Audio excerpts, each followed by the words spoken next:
Bursa transfer musim panas ini kembali disuguhi transfer aneh. Jules Koundé, bek Sevilla menjadi bahan tarik-menarik antara Chelsea dan Barcelona. Yang menjadi aneh adalah proses transfernya yang mirip Rafinha ketika Chelsea akhirnya kena tikung di tahap terakhir. Pertanyaannya, seberapa jago sih si Koundé ini sampai-sampai menjadi rebutan? Karir cemerlang pemuda Prancis itu ternyata diawali dengan bermain di Bordeaux. Koundé muda merintis karirnya di Bordeaux sejak level usia muda. Ia menjadi pemain profesional di klub Bordeaux saat usianya 19 tahun. Koundé terbilang memukau karena ia membantu sektor pertahanan yang mampu tampil kokoh bagi klubnya, Bordeaux. Bakat Koundé yang berposisi sebagai bek kanan itu akhirnya tercium sampai ke negeri Matador. Direktur olahraga Sevilla, Monchi, melihat Koundé sebagai bek yang berbakat. Sevilla pun tertarik untuk mengangkut Koundé dengan mahar 20 juta euro.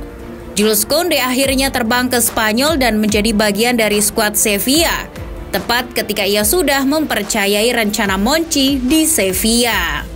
Benar saja, berseragam Sevilla, karir Koundé meningkat drastis. Koundé jadi bek pilihan utama pelatih Sevilla, Julen Lopetegui.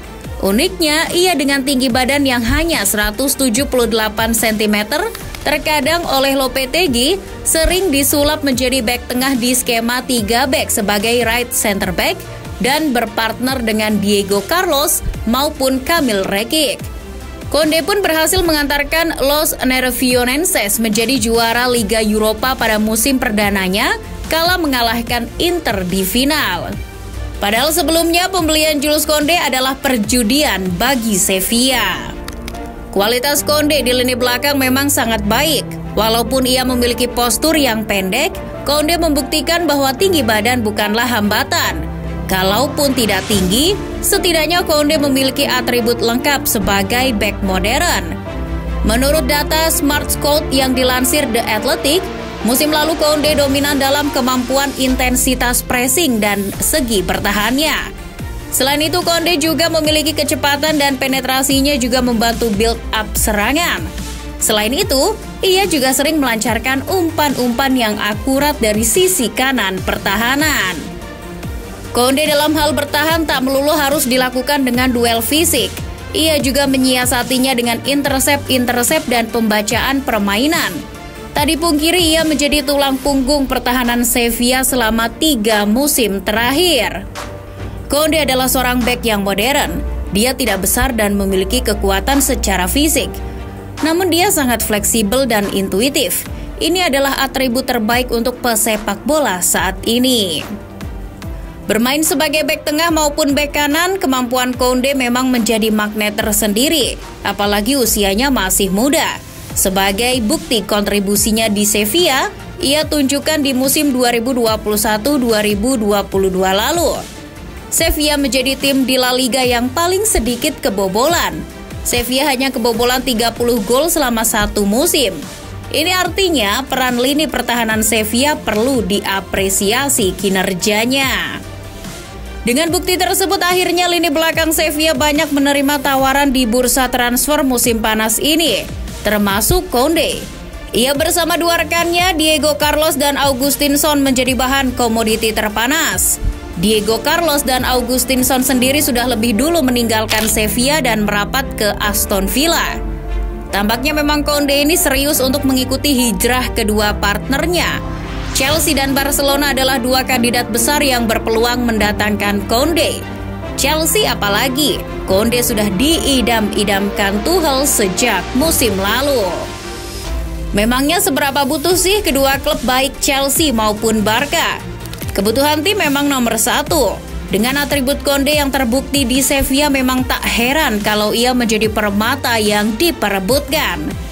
Di Chelsea, dengan sistem 3 backnya Tuchel, Koundé akan sangat pas untuk mengisi pos right center back.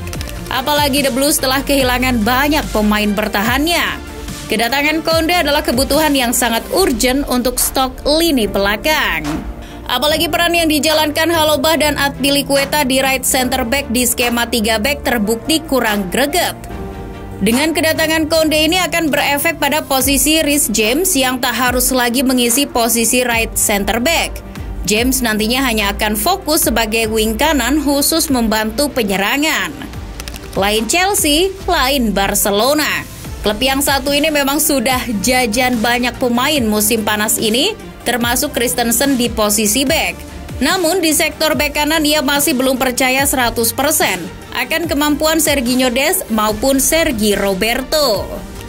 Tipe Konde akan sangat pas untuk menjadi bek kanan di Barca. Xavi sangat menginginkannya untuk menjadi inverted fullback kanan seperti apa yang telah diperankan Daniel Alves musim lalu.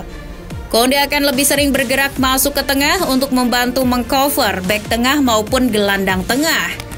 Di luar kebutuhan dua tim itu, yang paling aneh sekarang ini adalah proses transfernya.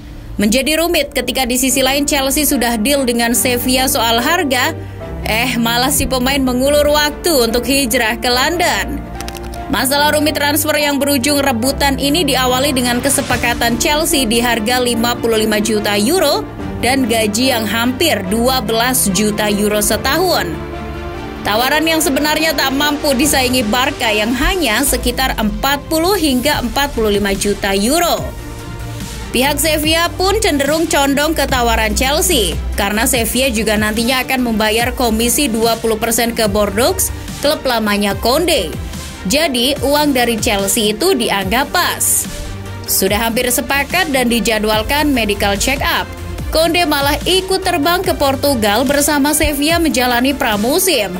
Kejadian itu dipersepsikan karena Konde dan Sevilla masih menunggu tawaran kedua Barca. Sikap Konde yang mencoba mengulur waktu itu membuktikan bahwa dirinya lebih memilih stay di Spanyol untuk pindah ke Barca daripada ke Inggris bersama Chelsea. Kita tahu Barca dengan banyak mendatangkan pemain perlu menunggu utas ekonomi berikutnya cair. Kini dengan mengaktifkan pencairan utas keuangan Barca, pihaknya dikabarkan akan kembali bernegosiasi dengan Sevilla, di mana harganya mungkin bakal menyamai Chelsea. Dan tawaran kontrak itu menurut Sport akan terikat selama 4 tahun hingga 2026 nanti.